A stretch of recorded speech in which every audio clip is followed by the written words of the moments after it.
Halo semua, pada video ini saya akan menjawab pertanyaan dari John Vanoy yang memberikan komentar seperti ini. Saya bantah kalau Anda katakan bahwa surga dan neraka bukan suatu kebenaran. Kalau bukan suatu kebenaran, kenapa Yesus banyak menekankan soal surga dan neraka di dalam Injil? Hati-hati bro bikin konten seperti ini. Ada satu ayat di Alkitab tentang Lazarus dan orang kaya. Coba jelaskan makna dari ayat ini. Tuhan Yesus memberkati. Oke, kita mulai aja ya.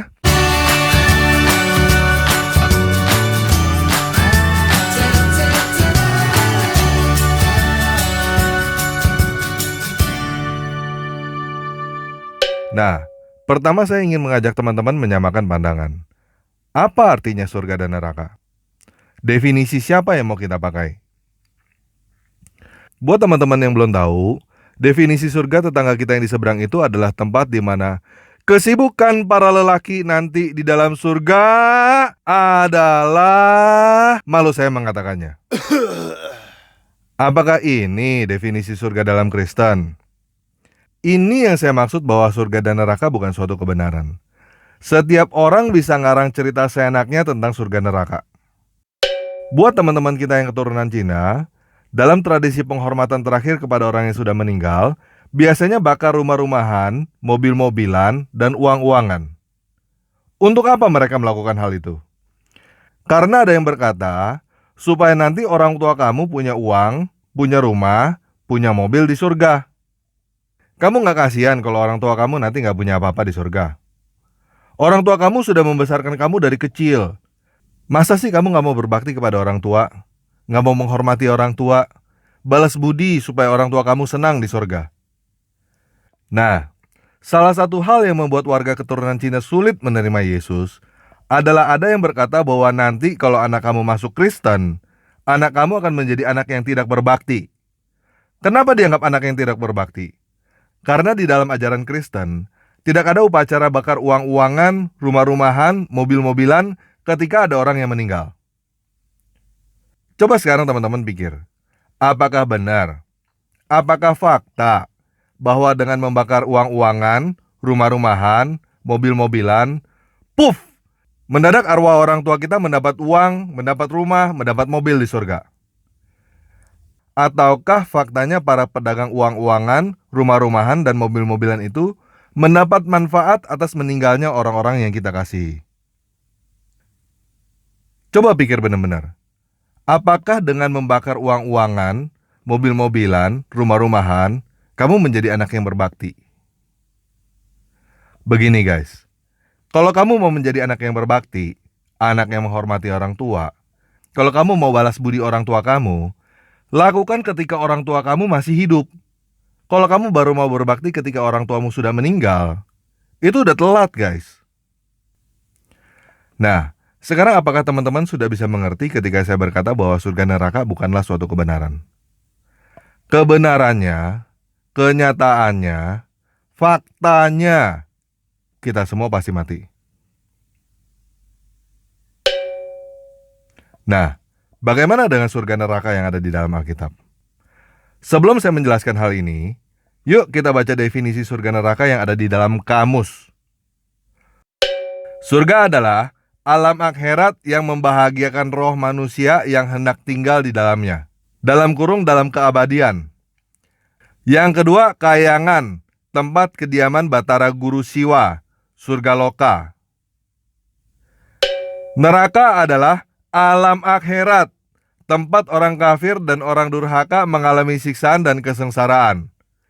Yang kedua, sial, celaka. Yang ketiga, keadaan atau tempat yang menyengsarakan. Kemiskinan, penyakit parah. Negara yang selalu bergejolak merupakan neraka bagi penduduknya. Karena ini adalah kamus, jadi ini bukan menurut kamu dan bukan menurut saya. Ini menurut standar bahasa Indonesia. Oke? Intinya, surga dan neraka adanya di alam akhirat. Betul gak? Nah, sekarang saya mau tanya kepada teman-teman yang Kristen. Kita berdoa Bapa kami yang ada di dalam surga kan? Kira-kira benar gak kalau kita berdoa Bapa kami yang ada di dalam akhirat? Coba kita baca Matius 22 ayat 32. Kalian silakan baca yang terjemahan Lai. Saya akan bacakan yang terjemahan tanpa ragi. Aku adalah aku, dewanya Abraham, juga dewanya Ishak, juga dewanya Yakub. Dia bukanlah dewa para jenazah, tetapi dewanya yang pada hidup. Jadi apakah Bapak kita adanya di dalam akhirat? Di dunia orang mati? Enggak kan? Jadi apa artinya surga yang ada di dalam Alkitab? Kata surga yang ada di dalam Alkitab, bahasa Ibraninya disebut dengan kata Hasyamayim. Di dalam bahasa Yunani, disebut dengan kata Horanos dengan Omikron, dan kata Horanos dengan Omega. Perbedaan antara menggunakan Omikron dan Omega adalah singular dan plural singular. Nah, apa artinya Hasyamayim dan Horanos ini? Yuk kita baca Kejadian 1 ayat 1. Bereshit bara Elohim et Hasyamayim ve'et haaretz. Secara literal, artinya pada mulanya Dewata menciptakan Hasyamayim dan bumi, menciptakan langit dan bumi. Kejadian 1 ayat 1 ini diterjemahkan di Alkitab lain menjadi pada mulanya Allah menciptakan langit dan bumi. Yuk, sekarang kita baca Matius 6 ayat 26 bagian awal. Emblep sate heis tapateina to orano. Secara literal, artinya kalian lihat burung-burung di Oranos. Apakah kalian lihat burung di sorga? Bukan kan? Kalian lihat burung di langit. Jadi surga yang ada di dalam Alkitab Lai, artinya secara literal adalah langit. Kenapa Lai menerjemahkannya menjadi surga? Sebenarnya ini seharusnya Lai yang menjawab, bukan saya yang menjawab. Tetapi saya akan kasih perenungan saya ketika menerjemahkan kata Oranos ini di dalam Matius tanpa ragi. Yang pertama tadi kita lihat kata Oranos dengan Omikron dan Omega kan? Secara literal, keduanya artinya langit. Seperti yang saya katakan, bedanya kata dengan Omikron dan Omega adalah tunggal dan jamak tunggal. Kita di Indonesia mengenal langit itu tunggal. Kita nggak mengenal langit jamak tunggal. Kalau kita berkata langit-langit, apa artinya? Artinya plafon. Jadi apa kata yang tepat untuk Oranos dengan Omega? Saya menerjemahkannya dengan langit raya. Lai menerjemahkannya dengan kata sorga. Begini, peradaban orang zaman dulu tidak mengenal yang namanya surga neraka. Kenalnya langit bumi, hidup mati. Kita bisa lihat contohnya selain dalam bahasa Ibrani dan Yunani adalah bahasa Cina. Di dalam bahasa Mandarin, surga dan langit menggunakan satu kata yang sama, yaitu Tien. Bapa surgawi dalam bahasa Mandarinnya adalah Tien Fu, Bapa langit. Di Indonesia, di budaya kita mengenal surga dan langit itu berbeda. Ketika Lai menerbitkan Alkitab, Lai harus mendapatkan persetujuan dari PGI. Jika tidak ada kata surga di dalam Alkitab Lai, PGI akan bertanya, jadi orang Kristen gak masuk surga dong? Bukankah Lai akan dianggap sesat kalau begitu? Kalau Lai menerjemahkan Oranos menjadi surga secara konsisten, Matius 6 ayat 26 menjadi pandanglah burung-burung di sorga. Jadi ada pertanyaan lagi kan? Burung yang mana yang ada di sorga? Jadi kenapa Lai menerjemahkan dengan kata sorga? Menurut saya, karena gereja yang mau. Karena kamu yang mau. Oke? Tetapi ada satu dampak yang menurut saya agak fatal dalam menerjemahkan Hasyamayim dan Horanos menjadi sorga. Dampaknya adalah membuat orang berpikir bahwa kerajaan sorga yang dimaksud Yesus adalah nanti setelah mati. Setelah mati baru masuk surga. Jadi timbul pemikiran kalau mau bertobat terima Yesus dan dibaptis, nanti aja kalau udah mau mati. Kalau teman-teman gak percaya hal ini, silakan survei kepada banyak orang, tanyakan kepada mereka, benar gak kalau mau masuk surga itu harus mati dulu? Nah, apakah surga yang seperti itu yang dimaksud Yesus dengan Bapa kami yang ada di dalam surga? Apakah itu yang dimaksud Yesus dengan kerajaan surga sudah datang? Bukan, guys. Bisa paham nggak kenapa saya menerjemahkan Matius 6 ayat 9-10 menjadi Ayah kami di dalam semesta langit, dikuduskanlah namamu, datanglah kerajaanmu, terjadilah keinginanmu di atas bumi juga seperti di dalam langit raya. Matius 18 ayat 4. Jadi siapa yang merendahkan hatinya sendiri seperti anak ini, dia adalah yang lebih besar di dalam kerajaan semesta langit raya. Bisa paham ya? Nah, bagaimana dengan neraka? Silakan teman-teman cari, apakah ada kata neraka di dalam perjanjian lama? Karena saya nggak ketemu satu pun ada kata neraka di dalam perjanjian lama. Musa berkata di dalam Ulangan 30 ayat 19, Aku memanggil langit dan bumi menjadi saksi terhadap kamu pada hari ini. Kepadamu kuperhadapkan kehidupan dan kematian, berkat dan kutuk. Pilihlah kehidupan, supaya engkau hidup, baik engkau maupun keturunanmu. Kita lihat di situ, pilihannya adalah kehidupan dan kematian, berkat dan kutuk, bukan surga dan neraka. Iya kan? Bagaimana dengan perjanjian baru? Yesus banyak berbicara tentang neraka di dalam perjanjian baru. Mari kita lihat Matius 10 ayat 28 Alkitab terjemahan Lai. Dan janganlah kamu takut kepada mereka yang dapat membunuh tubuh, tetapi yang tidak berkuasa membunuh jiwa. Takutlah terutama kepada Dia yang berkuasa membinasakan baik jiwa maupun tubuh di dalam neraka. Mari kita lihat apa kata yang digunakan di dalam bahasa Yunani. Phobeste demalon tondunamenon, kai psuchen, kai soma, apoleisa en gene. Kita lihat kata yang digunakan adalah gene, Gehenna. Kata Gehenna ini muncul di dalam perjanjian lama di Yeremia 7 ayat 31 dan Yeremia 19 ayat 2-6. Silakan teman-teman baca sendiri ya. Singkatnya, buat teman-teman yang belum tahu apa itu Gehenna, Gehenna adalah sebuah lembah di Yerusalem yang dipercaya sebagai tempat terkutuk. Sekarang mari kita lihat cuplikan video ini tentang Gehenna itu seperti apa. Jerusalem rests on the edge of two valleys, the Hinnom and the Kidron. Both of these valleys do not have a pleasant history. The Hinnom Valley is where some of the kings of Judah sacrificed their children by fire to Molech, who is believed by some scholars to be Satan. So this is the Kidron Valley, and right in the bottom of there, in that hill, it is still uninhabited. Like the only place in entire Jerusalem that is still nothing there. You can see right there. And that's the place where they would sacrifice children to Baal and Molech.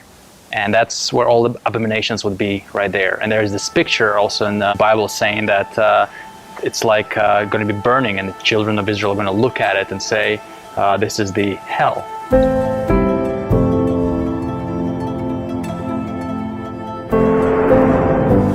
And what's interesting is the word hell in Hebrew, that's Gehenom.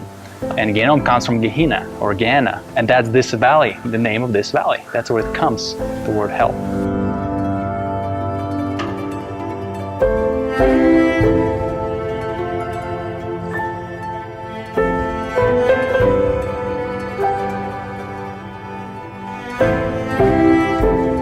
So when David speaks about the valley of death, that's what he's thinking about. Right here. During the rebellion of Absalom, King David fled Jerusalem through this valley. Though I walk through the valley of the shadow of death, I will fear no evil. For you are with me, your rod and your staff, they comfort me. Because this valley is located on the east side of Jerusalem, it is covered in shadow most of the day. The overlooking monument of the wicked King Absalom reminds the fate of those who rebel against God. The burial caves scream death, and the adjacent valley of Hinnom points to the eternal lake of fire. So it makes sense for David to write these words as he fled from Absalom. But it even makes more sense to apply it to Jesus. When Jesus was captured in Gethsemane, he had to actually walk through this valley and into Jerusalem.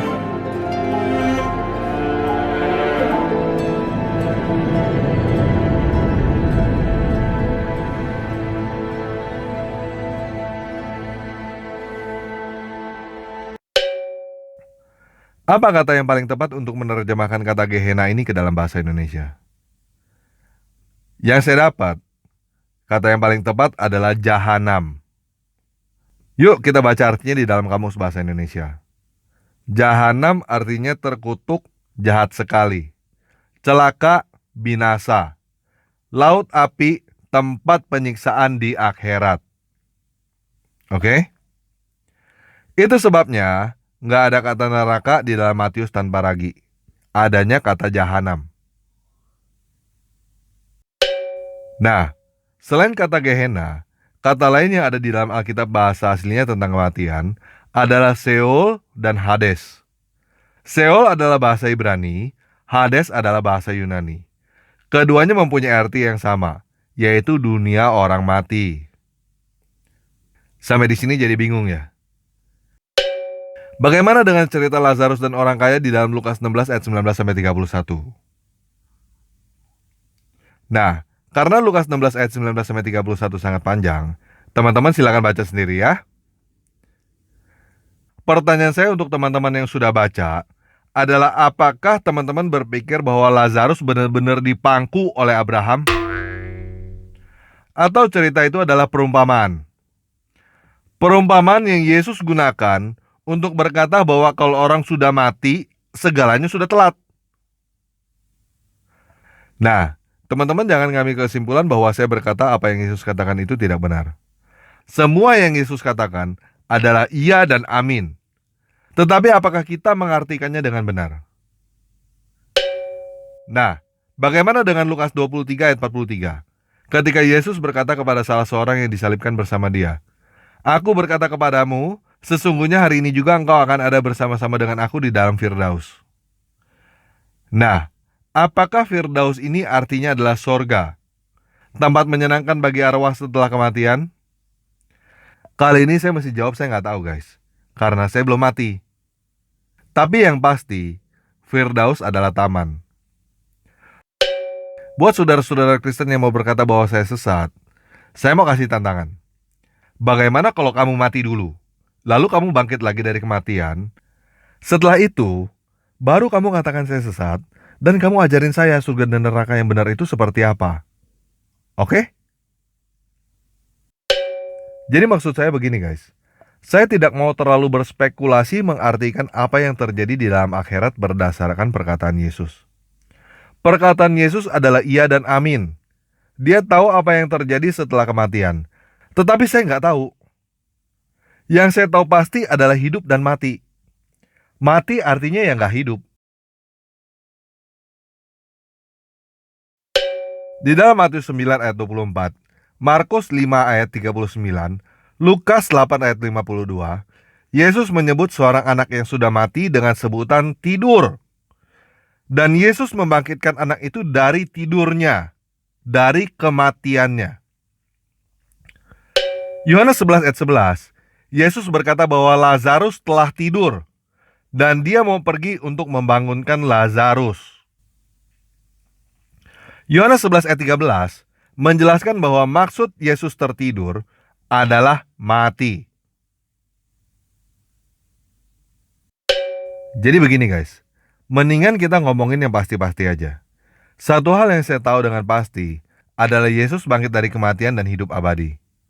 Di dalam Yohanes 6 ayat 54-55 Yesus berkata, "Barang siapa makan dagingku dan minum darahku, ia mempunyai hidup yang kekal, dan aku akan membangkitkan dia pada akhir zaman. Sebab dagingku adalah benar-benar makanan, dan darahku adalah benar-benar minuman." Jadi maksud saya begini, apa yang terjadi pada kita setelah kita mati adalah kita mati. Mati ya nggak hidup. Dan Yesus berkata bahwa ini adalah tidur. Jadi surga neraka yang seperti definisi di dalam kamus, paling top adalah mimpi panjang. Surga adalah mimpi indah, neraka adalah mimpi buruk. Tetapi mimpi tetap aja adalah mimpi. Untuk apa mimpi indah itu kalau cuma mimpi? Mati tetap aja artinya mati. Mati itu ya nggak hidup. Bagi saya, mimpi indah atau mimpi buruk di dalam kematian itu, tetap aja itu adalah kabar buruk. Saya mati. Tetapi kebangkitan Yesus adalah kabar baik. Suatu saat nanti kita akan bangkit dari kematian adalah kabar baik. Kita hidup. Jadi yang penting bukan arwah kita di mana setelah kita mati. Yang penting adalah kalau kita ada di dalam Yesus dan Yesus ada di dalam kita, nanti kita akan bangun dari tidur itu dan hidup abadi bersama-sama dengan Yesus di dalam langit dan bumi yang baru. Nah, bagaimana dengan orang-orang yang belum pernah mendengar sama sekali tentang Yesus? Begini, saya nggak tahu. Saya bukan hakimnya. Hakimnya itu Yesus. Dan dia adalah hakim yang adil. Di dalam Yohanes 5 ayat 29-30, Yesus berkata, "Janganlah kamu heran akan hal itu. Sebab saatnya akan tiba bahwa semua orang yang ada di dalam kuburan akan mendengar suaranya. Dan mereka yang telah berbuat baik akan keluar dan bangkit untuk hidup yang kekal. Tetapi mereka yang telah berbuat jahat akan bangkit untuk dihukum." Di dalam Matius 12 ayat 41-42 dan Lukas 11 ayat 31-32, Yesus berkata bahwa orang-orang Niniwe dan Ratu Selatan akan bangkit dan ikut menghakimi. Orang-orang Niniwe dan Ratu Selatan itu bukan orang-orang Kristen kan? Bukan orang-orang Yahudi kan? Dan belum pernah dengar tentang Yesus kan? Jadi menurut saya, Yesus nggak akan mengadakan pemeriksaan KTP atau pemeriksaan kartu jemaat nanti. Saya percaya apa yang nanti Yesus tanyakan adalah seperti ini. Apakah ketika aku lapar, kamu memberikan aku makanan? Apakah ketika aku haus, kamu memberikan aku minum? Apakah ketika aku telanjang, kamu memberikan aku pakaian?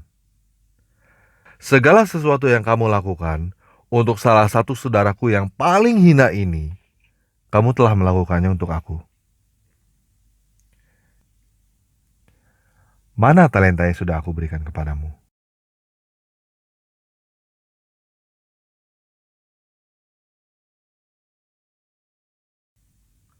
Oke, sekian video kali ini.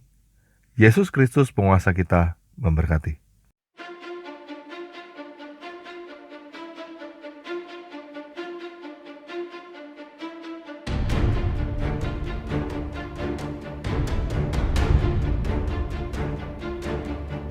И увидел я новое небо и новую землю, ибо прежнее небо и прежняя земля миновали. И я увидел святой город Иерусалим, новый, сходящий от Бога с неба. И услышал я громкий голос с неба говорящий: «Все скиния Бога с человеками, и Он будет обитать с ними, они будут Его народом.